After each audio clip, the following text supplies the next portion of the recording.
В ночь на 7 июля командир танковой дивизии генерал-майор танковых войск Ремезов приказал подчиненному ему 18-му мотострелковому полку совместно с 18-м гаубичным артиллерийским полком немедленно выступить из занимаемых районов на запад по маршруту Рудня, Бабинович, Богушевск, Сенно и при встрече с противником атаковать и разгромить его.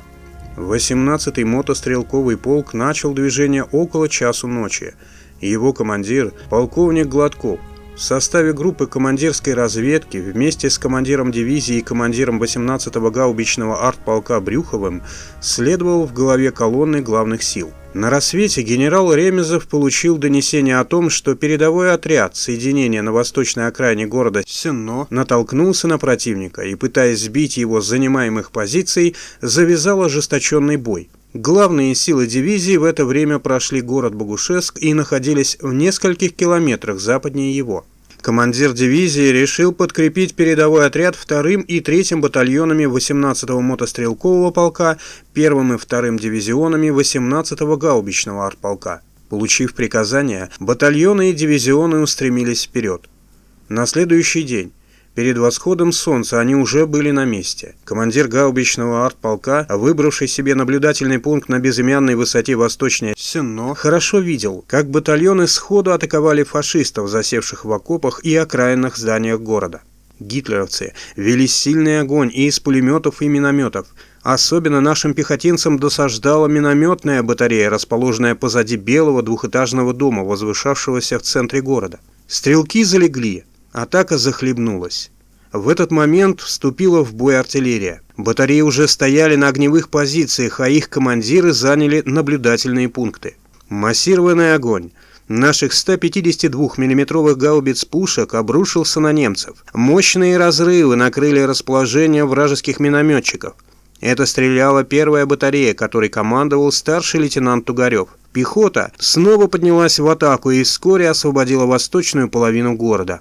Тут, надо сказать, против наших войск действовали части 17-й танковой дивизии из группы Гудериана. В бою за город Сенно произошел весьма знаменательный эпизод, в котором наглядно проявился высокий патриотизм советских граждан.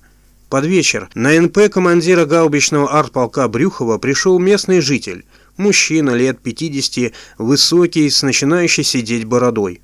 Он сумел пройти под огнем занятой врагом территории, ежесекундно рискуя погибнуть от пули или осколка снаряда, и сообщил, что в лесу западнее города на поляне гитлеровцы устанавливают орудия.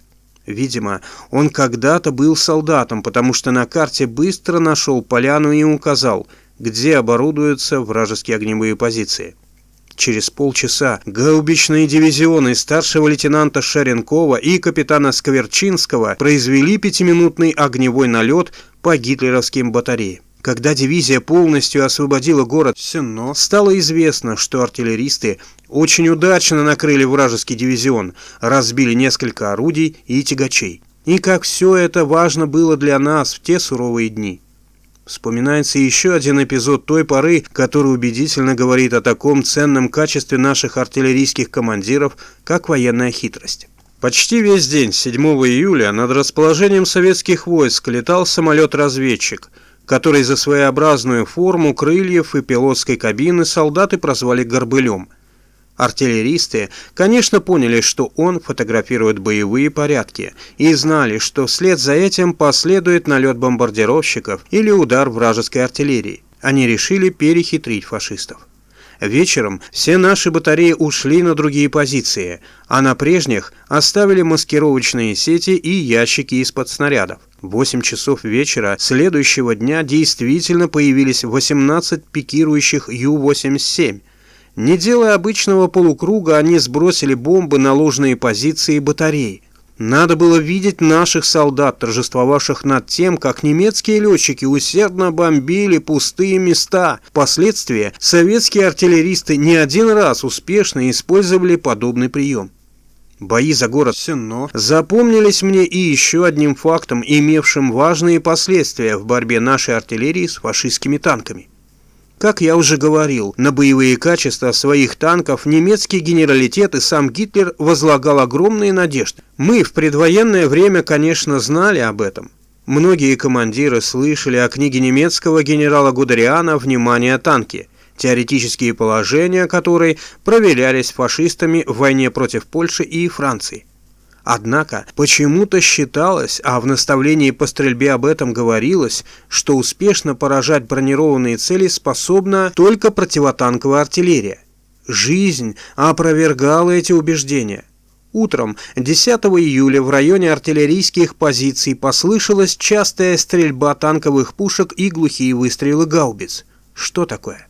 Оказалось, что в первой батарее, которой командовал уже упоминавшийся старший лейтенант Тугарев, прорвались 8 танков. Немцы увидели батарею и ринулись на нее.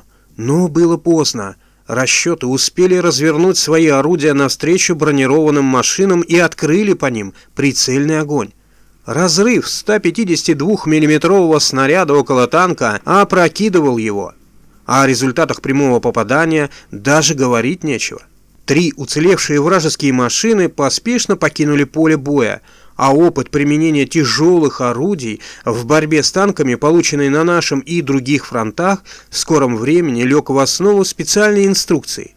В ней предписывалось вести бой с танками всеми имеющимися на вооружении Красной Армии орудиями. Это заметно повысило наши возможности в организации противотанковой борьбы, способствовало преодолению танкобоязни, которой страдала некоторая часть воинов. 18-й гаубичный артполк находился в корпусном, то есть в моем непосредственном подчинении, поэтому я хорошо знал, что в боях за освобождение города Сенно весь его личный состав, начиная от командира до орудийных номеров и водителей артиллерийских тягачей, проявил высокие качества: мужество, храбрость. Солдаты, сержанты, командиры выполняли свои обязанности энергично и сметливо, не страшась ни бомбежек, ни сильного огня противника, ни атак его танков. Пример смелости и отваги, как обычно, показывали коммунисты и комсомольцы.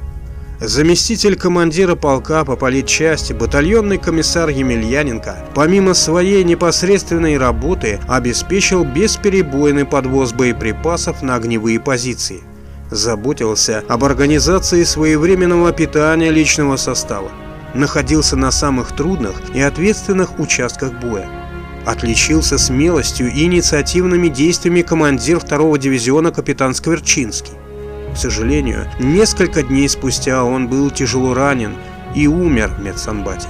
Заслуживают доброго слова и храбрые, и искусные в артиллерийском деле командиры батареи Тугарев, Сандаков и Чабан, командир огневого взвода лейтенант Гужаловский и многие другие воины.